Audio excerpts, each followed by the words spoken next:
Everyone, आप सबका स्वागत है मेरे यूट्यूब चैनल एजुकेशनल वीडियोस पर। तो आज हम चैप्टर 11 का पार्ट 4 पढ़ेंगे, जो कि लास्ट पार्ट है। आज चैप्टर 11 कंप्लीट हो जाएगा, जिसमें हम पढ़ेंगे उसके आगे का परवर्तीय मुग़ल शासकों के समय की चित्रकला।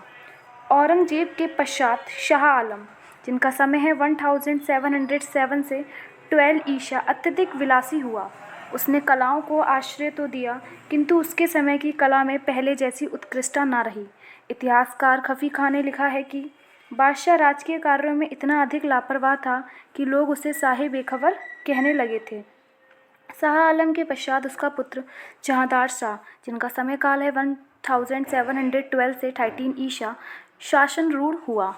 लोग इसे लंपट मूर्ख कहते थे। उसके पश्चात फर्रुखसियर, जिसका शासनकाल 1713 से 19 ईसा, दिल्ली के राज सिंहासन पर बैठा। फर्रुखसियर के समय मुगल शैली के पुनरुत्थान का पुनः प्रयत्न किया गया। विलासी जीवन तथा व्यक्ति चित्रण इस युग के विशेष लोकप्रिय विषय थे। फर्रुखसियर को दुर्लभ कायर और निंदनीय होने के कारण घृण्य कायर कहा गया। इसके पश्चात सैयद बंधुओं के सहयोग से सितंबर 1719 ईसा में मोहम्मद शाह, जिसका समय काल 1719 से 48 ईसा, मुगल सिंहासन पर बैठा।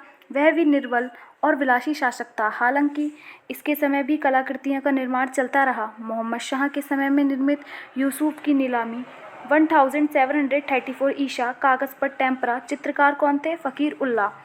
सेकंड है ईसा मसीह का जन्म, समय है 1720 से 25 ईसा। फिर है मदर मैरी एफ शिशु ईसा, जिसका समय है 1725 ईसा। आदि चित्र राष्ट्रीय संग्रहालय नई दिल्ली में सुरक्षित हैं।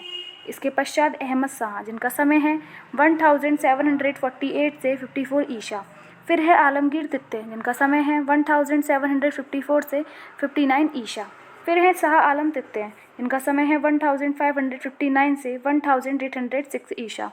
फिर है अकबर द्वितीय, जिनका समय है 1806 से 37 ईसा,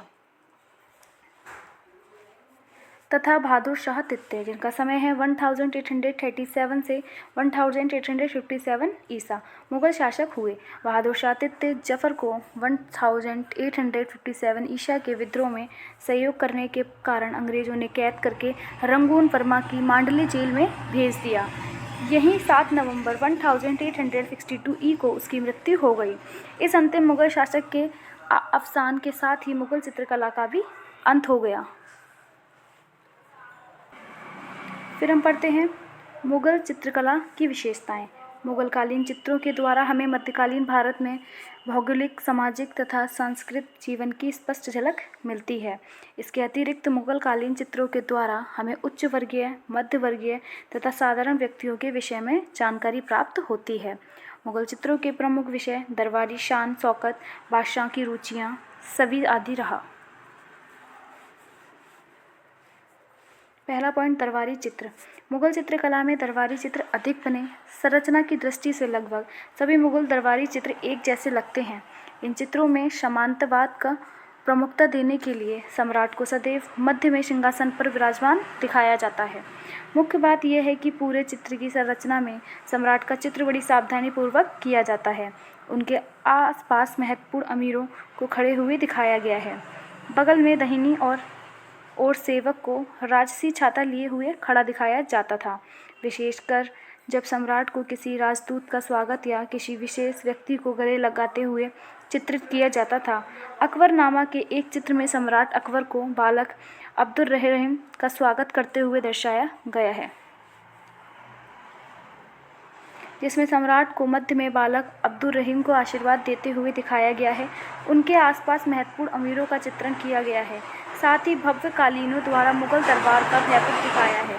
एक अन्य चित्र में सुदर्शन सिंह हाड़ा को रणथंभौर के दुर्ग की चाबी सम्राट अकबर को समर्पित करते हुए दिखाया गया है। परंतु जहांगीरकालीन दरबारी चित्रों में अकबरकालीन चित्रों की अपेक्षा भीड़ भाड़ कम दिखाई देती है।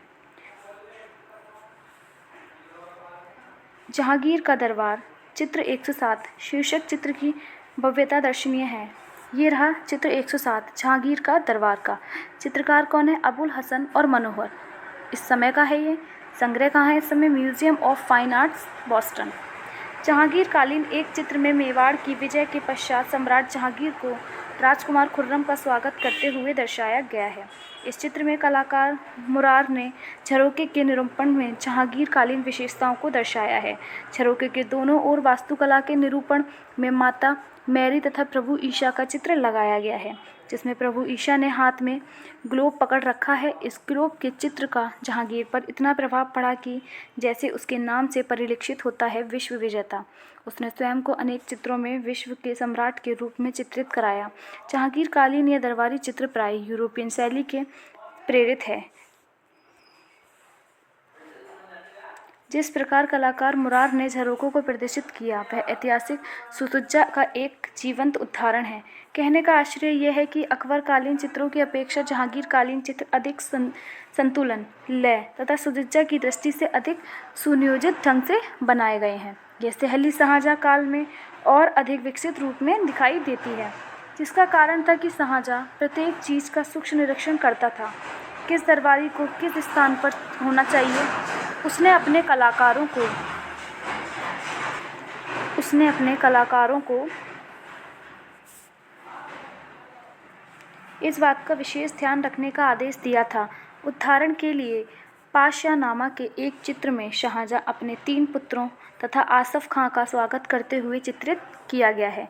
इस चित्र में शाहजहाँ कालीन दरबारी वैभव देखते ही बनता है। झरोखा के स्तंभों को सफ़ेद संगमरमर युक्त बनाया गया है, जिसके ब्रैकेटों तथा बीच में शानदार सुनहरा अलंकरण किया गया है, जो शाहजहाँ कालीन विशेषता को बताता है। इससे स्पष्ट होता है कि शाहजहाँ काल का प्रभाव वास्तुकला पर भी पड़ा, जबकि जहांगीर काल में झरोखों में यह स्तंभ लकड़ी के बनाए जाते थे, परंतु शाहजहाँ ने इन्हें स्याही तौर पर दीवान ए आम के समकक्ष संगमरमर का बनवाया था। दरबारी अदब एवं कायदे जो शाहजहाँ कालीन चित्रों की प्रमुख विशेषता थी, वहीं इस चित्र में भी परिलक्षित होती है। किसी भी दरबारी को सम्राट की ओर देखते ही नहीं चित्रित किया गया है। फिर है सेकंड, आखरेट चित्रण।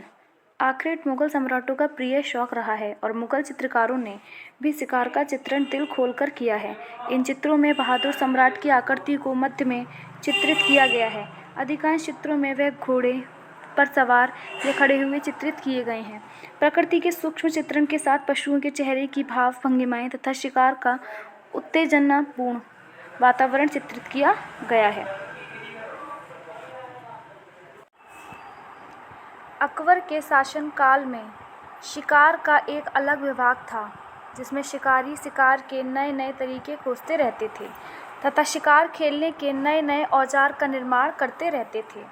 खानदान ए तैमूरिया, जो पटना में संग्रहित है, के एक चित्र में शिकार करने के भिन्न भिन्न तरीकों तथा भिन्न भिन्न प्रकार के हथियार जैसे तलवार, धनुष, तीर, भाला, बंदूक, लोहे की राड का भी चित्रित गया है। वसावन द्वारा चित्रित इस चित्र के सम्राट को तलवार से शेर की गर्दन पर वार करते हुए दर्शाया गया है। एक अन्य चित्र में शेर को एक दरबारी पर आक्रमण करते हुए दर्शाया गया है।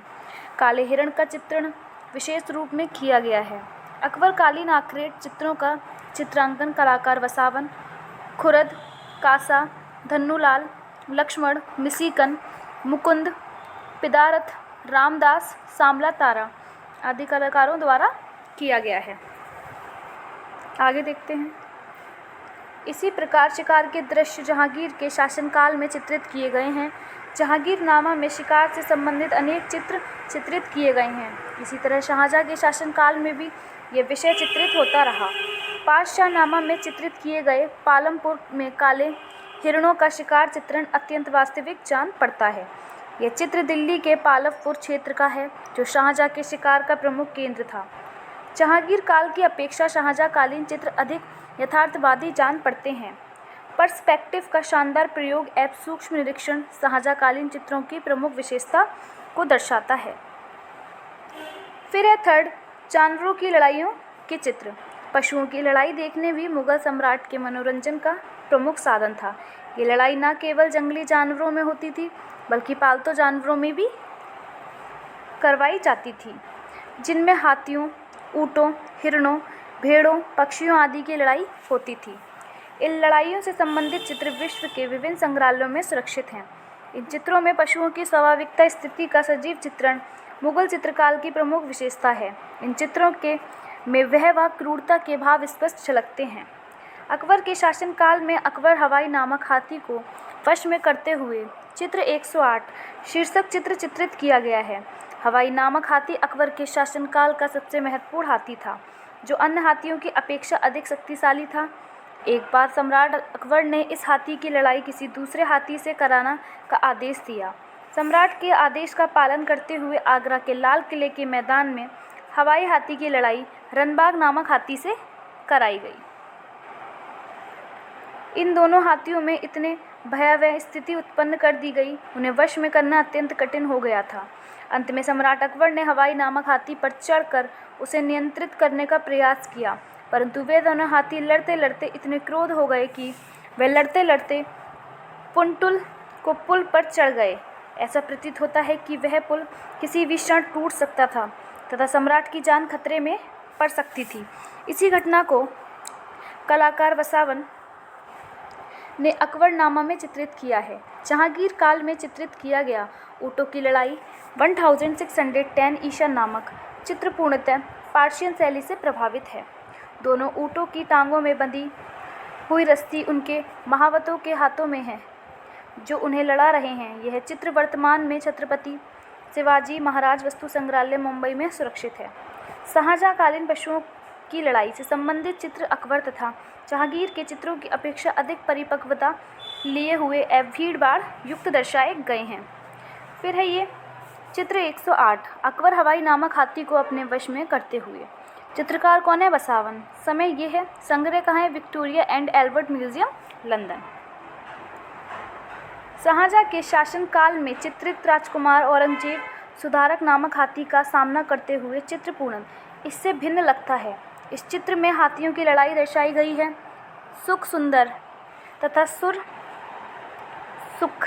सुधाकर नामक हाथी इतने कटु हो गए हैं कि वे लड़ते लड़ते सम्राट तथा राजकुमारों की ओर भिड़ गए। इतने में राजकुमार औरंगजेब ने बहादुरी से सुधाकर नामक हाथी का सामना किया। फिर है फोर्थ, जीवन मृत्यु से संबंधित चित्र।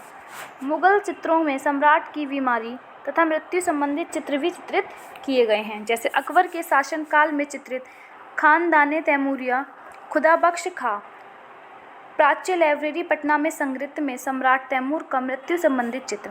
इस चित्र में बीमार सम्राट तैमूर की मृत्यु के समय उसके चेहरे के भावों को बड़ी सुंदरता से चित्रित किया गया है। बीमार सम्राट को बीमारी की अवस्था में कुछ सेवकों द्वारा दवाई दी जा रही है तथा उसके कुछ अमीर बाहर उसका स्वास्थ्य जानने की प्रतीक्षा कर रहे हैं। इसी विषय से संबंधित जहांगीर काल में इनायत खां की मृत्यु नामक चित्र चित्रित किया गया है। इनायत खां जहांगीर का दरबारी था, जिसकी बीमारी की अवस्था में उसने अपने कलाकार की उसका चित्र चित्रित करने का आदेश दिया। कलाकार ने बीमारी इनायत खां की जीर्ण शीर्ण अवस्था में शरीर की हड्डियों से युक्त बनाया है, जिसमें शरीर पर मांस का नाम नहीं है। शरीर की प्रत्येक हड्डी एवं उसके चेहरे पर मृत्यु के भावों का चित्रण प्रशंसनीय है। फिर पढ़ते हैं फिफ्थ, जन्म उत्सव तथा विवाह संबंधित चित्र। मुगल कलाकारों ने जन्म उत्सव तथा विवाह उत्सव को भी अपने चित्रों का विषय बनाया है। इन चित्रों में शिशु जन्म के पश्चात हर्षोल्लास का वातावरण दर्शाया गया है। नक्कार खाने में विभिन्न प्रकार के संगीत वाद्य जैसे नकारा, सुरा, झांझर, ढोल आदि का चित्रण देखने को मिलता है। जैसे बाबरनामा के एक चित्र में हुमायूं के जन्म के अवसर पर काबुल के एक बाग में संगीतकारों की उपस्थिति दर्शाई गई है। इस अवसर पर स्त्री पुरुष दोनों हाथों में नंगी तलवारें लेकर नृत्य कर रहे हैं। इसी प्रकार अकबरनामा के एक चित्र में राजकुमार सलीम के जन्म पर आनंद उत्सव को चित्रित किया गया है। इस चित्र को कलाकार ने 6 भागों में विभक्त किया है। चित्र के उच्चतर भाग में राजकुमार की माता तथा महिलाओं की उपस्थिति दर्शाई गई है। मध्य भाग में राजकुमार के जन्म का समाचार सम्राट को मिलने के पश्चात हर्षोल्लास का वातावरण दिखाया गया है। स्त्री तथा पुरुषों को नृत्य करते हुए दिखाया गया है। ज्योतिष बालक की कुंडली बना रहे हैं तथा सोने तथा चांदी के सिक्के गरीबों में दान किए जा रहे हैं। इसके अलावा विशनदास दा विशनदास द्वारा निर्मित एक अन्य चित्र सलीम का जन्मोत्सव जहांगीरनामा का चित्र 109 भी है। ये रहा चित्र 109 सलीम का जन्मोत्सव। चित्रकार कौन है? बिशनदास। इसका समय यह है, संग्रह का है museum of fine arts Boston. विवाह उत्सव के चित्रों में दारा शिकोहा की बारात नामक चित्र राष्ट्रीय संग्रहालय नई दिल्ली में संग्रहित है। इस चित्र में दारा शिकोहा के विवाह का उत्सव चित्रित किया गया है। हाथियों पर सवार लोगों को आतिशबाजी छोड़ते हुए चित्रित किया गया है। दरबारी बड़ी बड़ी मोमबत्तियां तथा लालटेन लिए हुए खड़े हैं। एवं स्त्रियां नृत्य कर रही हैं। इसी तरह का एक अन्य चित्र रॉयल कलेक्शंस ट्रस्ट लंदन में सुरक्षित है। इसमें काजी अहमद तथा अन्य गणमान्य व्यक्ति निकाह कराने के लिए तैयार खड़े हुए हैं। दीवान ए आम की दीवार के नीचे संगीतकार विभिन्न प्रकार के संगीत बाग, जिनमें ढोलक, ढफली, गिटार, बांसुरी, तबला आदि बजाते हुए दर्शाए गए हैं। इसके अतिरिक्त मुगल चित्रकला में दावतों एवं वो संबंधित चित्र भी चित्रित किए गए हैं। बाबरनामा में बाबर को हेरात के मिर्ज़ाओं द्वारा दी गई दावत का आनंद लेते हुए दिखाया गया है। फिर हम पढ़ेंगे पॉइंट 6 क्या है? प्राकृतिक चित्रण। मुगल कलाकारों ने प्राकृतिक चित्र 110 को विभिन्न रूप में चित्रित किया है। चित्रों की पृष्ठभूमि में वृक्षों, पहाड़ियों, नदियों का चित्रण, आकाश को बादलों से घिरा हुआ चित्रित किया जाता था। अकबरकालीन प्रारंभिक चित्रों में आकाश नीला या सुनहरा पर्शियन शैली के अनुरूप चित्रित किया जाता था, परंतु बाद के चित्रों में चीनी तथा यूरोपियन प्रभाव दिखाई देता है। रात का वातावरण दिखाने के लिए हल्के नीले रंग के आकाश हेतु विशेषकर नीले या बैंगनी रंग का प्रयोग किया जाता था। चाहे सूर्य का प्रकाश हो या रात का दृश्य, आकाश में पक्षियों को उड़ते हुए दर्शाया जाता था। इसी प्रकार दिन का वातावरण दिखाने के लिए हल्के रंगों का प्रयोग किया जाता था और जहाँ प्रकाश कम होता था वहाँ पर गहरे रंग का प्रयोग किया जाता था। अकबरकालीन चित्रों में आकाश को पर्शियन शैली के अनुरूप तथा त्रिआयामी प्रभाव युक्त ड्रेपरी के फोल्ड्स के समान बनाया जाता था। कहीं कहीं बादलों के चित्रण में चीनी प्रभाव की झलकता है, जैसे कृष्ण गोवर्धन पर्वत को उठाए हुए। समय है 1585 से 19 ईसा शीर्षक चित्र में। अकबरकालीन रजमनामा के चित्रों में बादलों का निरूपण त्रिआयामी गहरी मोटी शेडिंग द्वारा तथा विभिन्न प्रकार के रंगों के शेड द्वारा दर्शाया जाता था। ये रहा चित्र 110 मुगल शैली। क्या है? प्राकृतिक चित्रण। कहाँ संग्रह है? राष्ट्रीय संग्रहालय नई दिल्ली। जहांगीरकालीन चित्रों में आकाश का निरूपण अकबरकालीन चित्रों की अपेक्षा अधिक वास्तविक दिखाई देता है। इस समय आकाश नीले तथा ग्रे रंग से अधिक चित्रित किया गया है।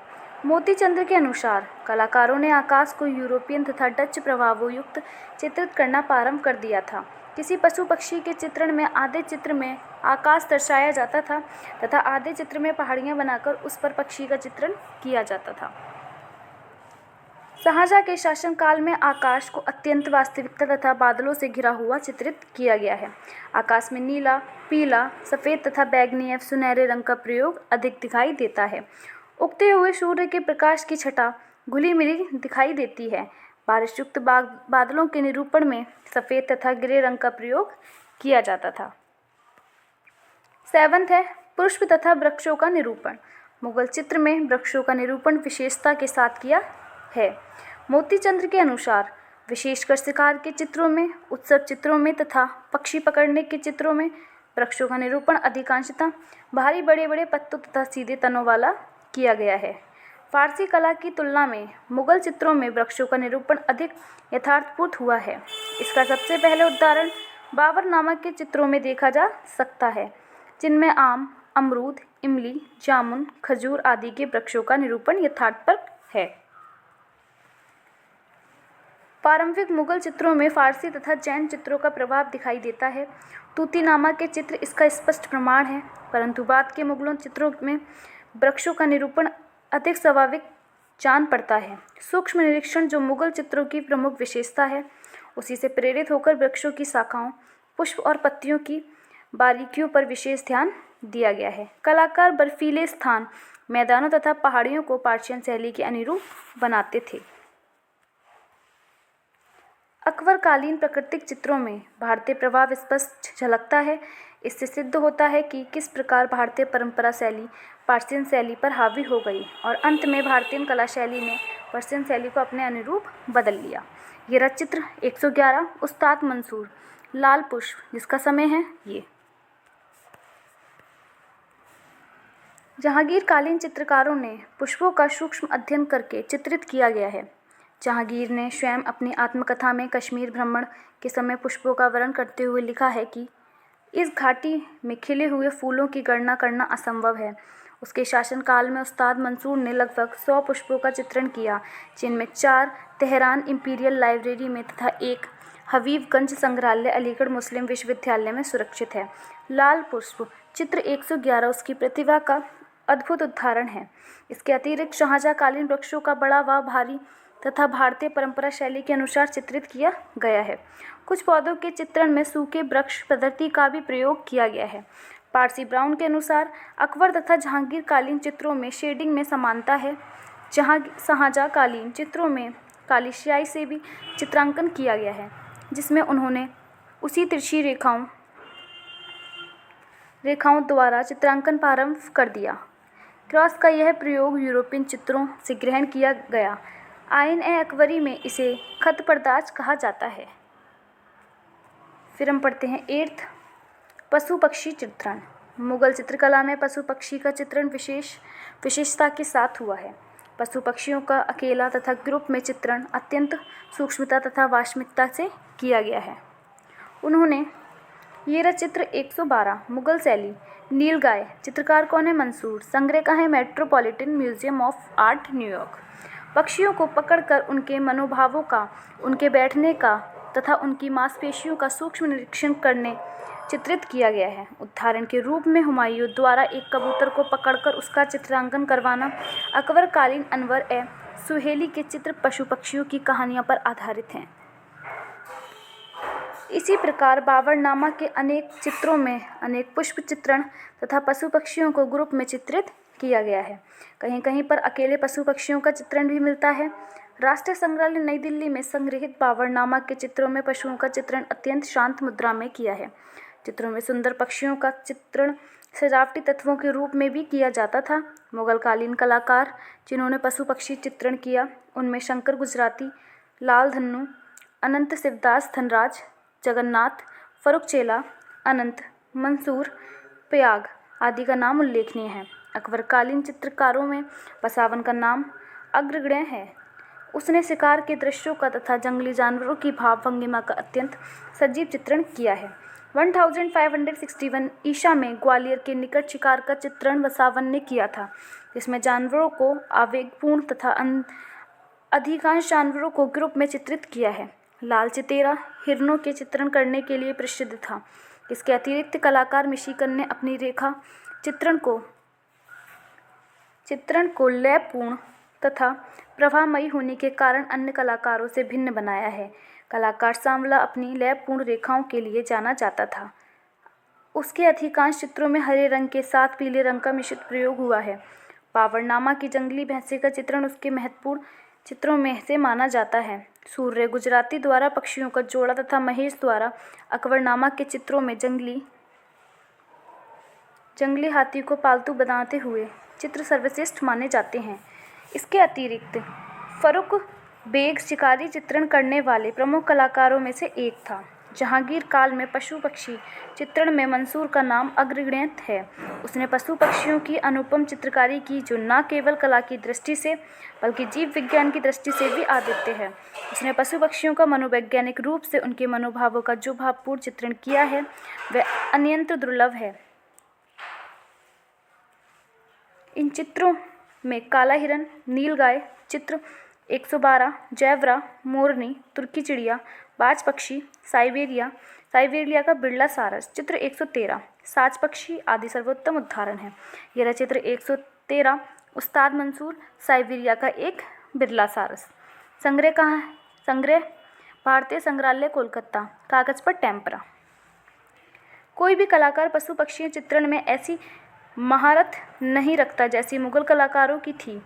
उन्होंने पशु पक्षियों के मनोभावों को अपने अनुरूप चित्रित किया। तथा उसकी डिटेल निकाली। फिर है नाइन्थ पढ़ते हैं हसिया। चित्र को सजाने की दृष्टि से हसिया चित्रित किया जाता था। इस उद्देश्य की पूर्ति के लिए रेखाएं लय तथा संतुलन की दृष्टि से विभिन्न रंगों द्वारा खींची जाती थी। पुरुष चित्रण करते समय कलाकारों रेखाओं को बीच से सही दूरी माप कर खींचते थे और विभिन्न विरोधी रंगों के साथ स्वर्ण का भी प्रयोग करते थे। कभी कभी रेखाएं बिना किसी अलंकरण के समतल भी खींची जाती थी, जिन्हें सीसी हसिया कहा जाता था। हसिया चित्रण जहांगीर काल में विशेष रूप से सामने आए। जहांगीर काल में कोई भी चित्र बना हसिये के पूर्ण नहीं होता था। शाहजहाँकालीन चित्रों में हसिया चौड़ा बनाया जाने लगा। उसमें सूक्ष्म अलंकरण तथा स्वर्ण भस्म का प्रयोग सूक्ष्मता से किया जाने लगा। इतना ही नहीं, वास्तुकला में भी हसिया चित्रण प्रयोग किया गया।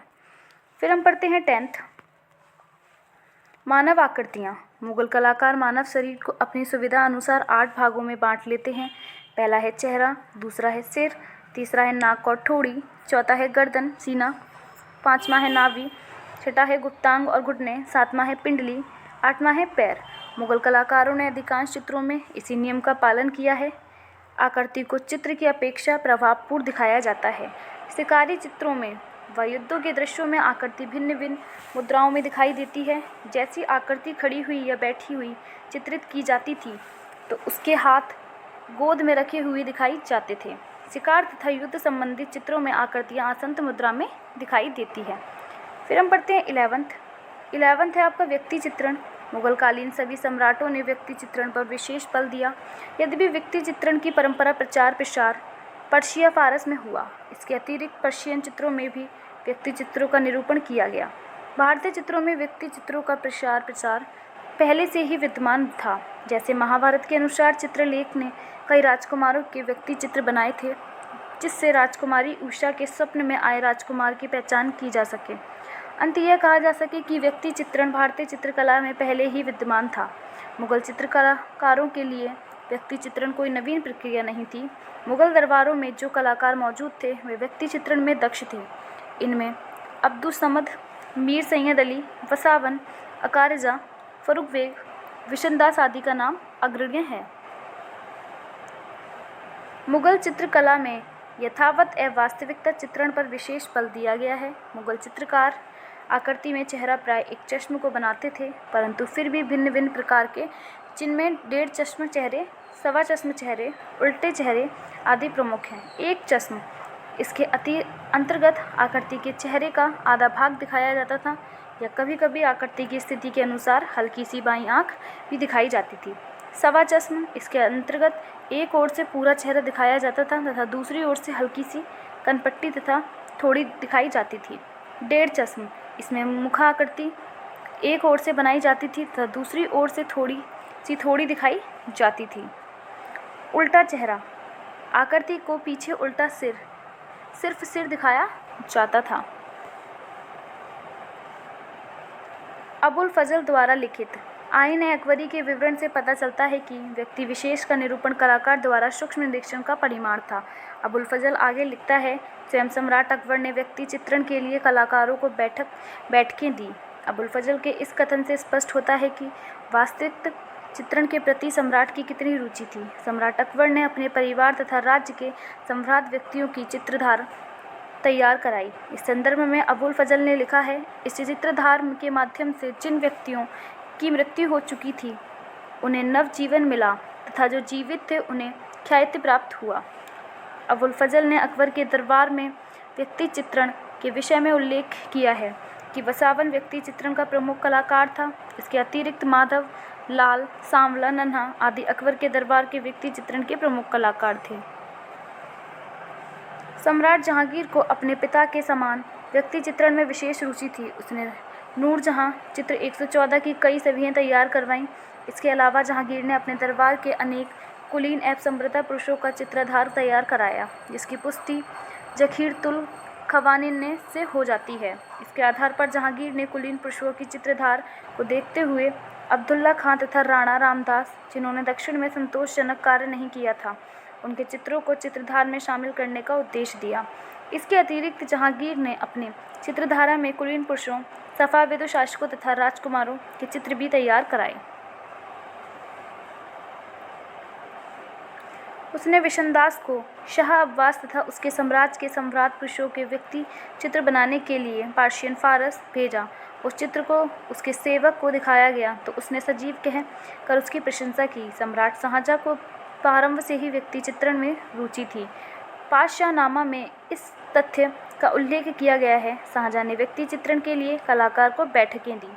शाहजहाँ हुबहू चित्रण में विश्वास करता था। वह कलाकारों को सूक्ष्म निरीक्षण करके चित्रण करने का आदेश देता था। विंडसर पांडुलिपि में जहांगीर तथा शाहजहाँ के व्यक्ति चित्र विद्यमान हैं। ये रहा चित्र 114। विशनदास जो कि कहाँ ये किसका है? नूरजहाँ जहांगीर की तस्वीर पकड़े हुए। समय इसका ये संग्रह है the Cleveland museum of art. Shahjahan तथा जहांगीर के शासन काल में समूहगत चित्रांकन विशेष उल्लेखनीय है। इन चित्रधारों की सजीवता के विषय में V.A. स्मिथ ने लिखा है, विश्व का कोई ऐसा देश है जिसमें ऐसे पुरुषों ने ऐतिहासिक योगदान दिया हो, उनके व्यक्ति चित्रों की श्रृंखला हो। जोधाबाई का व्यक्ति चित्र जो कोलकाता के विक्टोरिया मेमोरियल हॉल में संग्रहित है के विषय में निहार रंजन राय का मत है। इसमें कोई संदेह नहीं किया जा सकता कि यह किसी सम्राट परिवार की महिला शोभायुक्त चित्रण है, परंतु ये कहना कठिन है कि यह चित्र किस हद तक व्यक्ति चित्रण की श्रेणी में खरा उतरता है। इन चित्रों में सम्राट को एक दैवीय शक्ति के रूप में ग्लोब पर खड़ा हुआ दर्शाया गया है तथा समस्त भूमंडल को सम्राट के पैरों के नीचे दिखाया गया है। पृष्ठभूमि के देवदूतों तथा पंखयुक्त फरिश्तों का अंकन किया गया है। इस प्रकार के चित्र जहांगीर काल के अंतिम चरण में चित्रित किए गए हैं।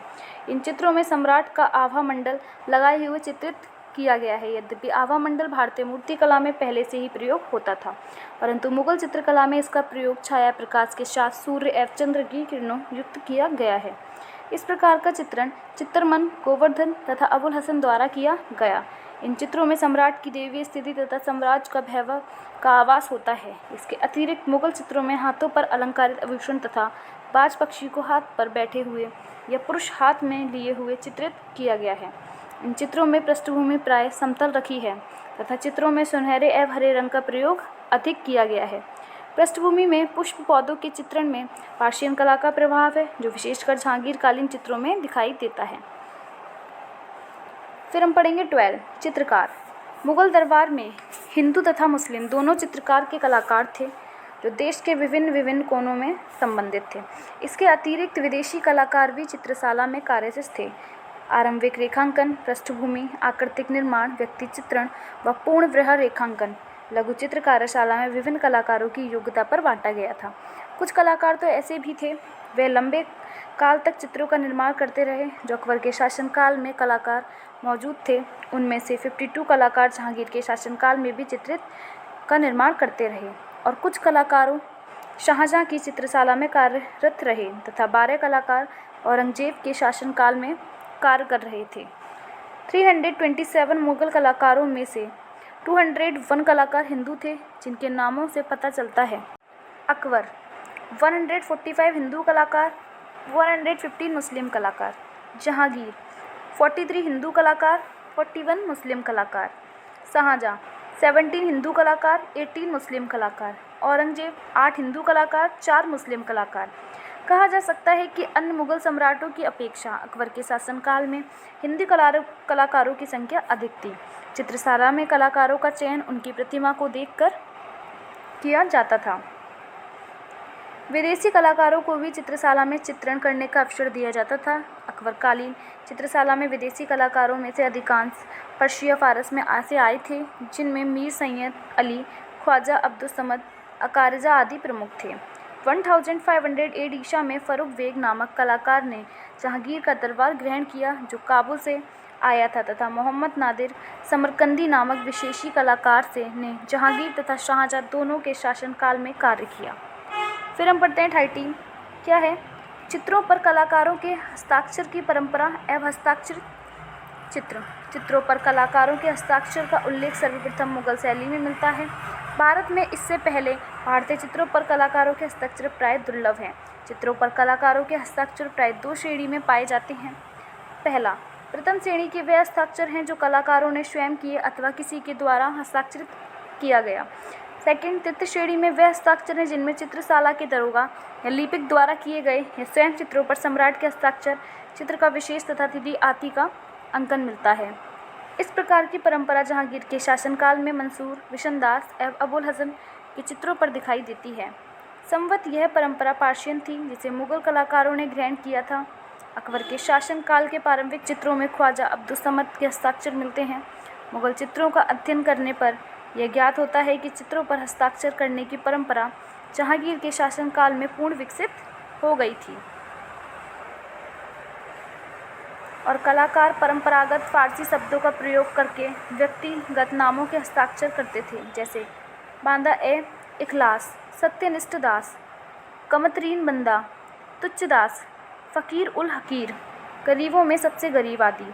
इसके अतिरिक्त कलाकार अपने नामों के साथ सम्राट द्वारा की गई उपाधियां भी लिखते थे, जैसे मंसूर द्वारा बनाए गए ट्यूलिप के चित्र पर अमल ए बंदा ए दरगाह मंसूर, नादिर उल असर नक्काश जहांगीर शाही लिखा है, जिससे राज दरबार के दास की पुष्टि हो जाती है। शाहजहाँकालीन दरबारी चित्रों में अधिकांश दरबारियों के वस्त्रों पर उनके नामों का अंकन किया गया है तथा कलाकारों का नाम हसिया पट्टी पर लिखा गया है। यह हस्ताक्षर प्राय काले या भूरे रंग से किए गए हैं। कहा जा सकता है कि चित्रों पर हस्ताक्षर की परंपरा प्राय मुगल चित्रकला की देन है, जो प्राचीन भारतीय कलाओं में दुर्लभ रही है। इसके अतिरिक्त मुगल चित्रकला अपने नामों के साथ अपने वर्क भी लिखते थे, जैसे दसवंत अपने नाम के साथ कहार लगाता था। खेमकरण अपने नाम के साथ खेमकरण संगत रास, इसका उदाहरण खानदाने तैमूरी तथा अकबरनामा के चित्रों में मिलता है। इन शब्दों से यह स्पष्ट होता है कि उनका संबंध इस वर्ग के परिवार से रहा होगा। 14 पढ़ते हैं मुगल चित्रों में प्रयोग रंग। मुगल चित्रों के रंग मीने के समान चमकदार, साफ तथा स्याही है। कलाकार रंगों को अन्य सामग्री के समान ही अपनी देखरेख में अत्यंत सावधानी से तैयार कराते थे। ये रंग 3 वर्गों में रखे जा सकते हैं। पहला है खनिज रंग। मुगल शैली में सर्वाधिक रंग खनिज के थे। इनमें है पहला गेरू, दूसरा हिरोंजी, तीसरा रामराज, चौथा हरा ढाबा, पांचवा लाजवर्दी, अल्टामेरिन नीला खजिन पत्थर, जिसको बुंग कर पानी में निथारते थे। इससे पथरीला अंश नीचे बैठ जाता था और रंग ऊपर उतर आता था। 6 है सोना तथा 7 है चांदी। फिर दूसरे कलर कौन से? रासायनिक कलर। पहला है सफ़ेद या फुंका जस्ता, सेकंड है सिंदूर फुंका सीसा, थर्ड है हिंगूल संगरफ, फोर्थ है पियोड़ी। केवल आम की पत्तियां खिलाकर गऊ को एक खास तरह की मिट्टी पर बांधते हैं, जो उसके मूल में बड़ी स्याही एवं तेज पीली हो जाती है। फिफ्थ है काला काजल। 6 है जंगाल, सिरके के प्रभाव से तांबे का रूपांतर। तीसरे कौन है? वनस्पतिक। ठीक है, पहला है इसमें नीला, नीले पौधे के रस से। दूसरा है महावर का रंग, लाख से बना। तीसरा है पीला, ढाक आदि फूलों का रंग। तो यहाँ आपका चैप्टर 11 पूरा कंप्लीट होता है। कल चैप्टर 12 होगा। अगर आपको मेरी वीडियो अच्छी लगे तो प्लीज़ चैनल को सब्सक्राइब ज़रूर करें, नोटिफिकेशन बेल आइकन को प्रेस करें और वीडियो को लाइक करें। Thank you for watching my video.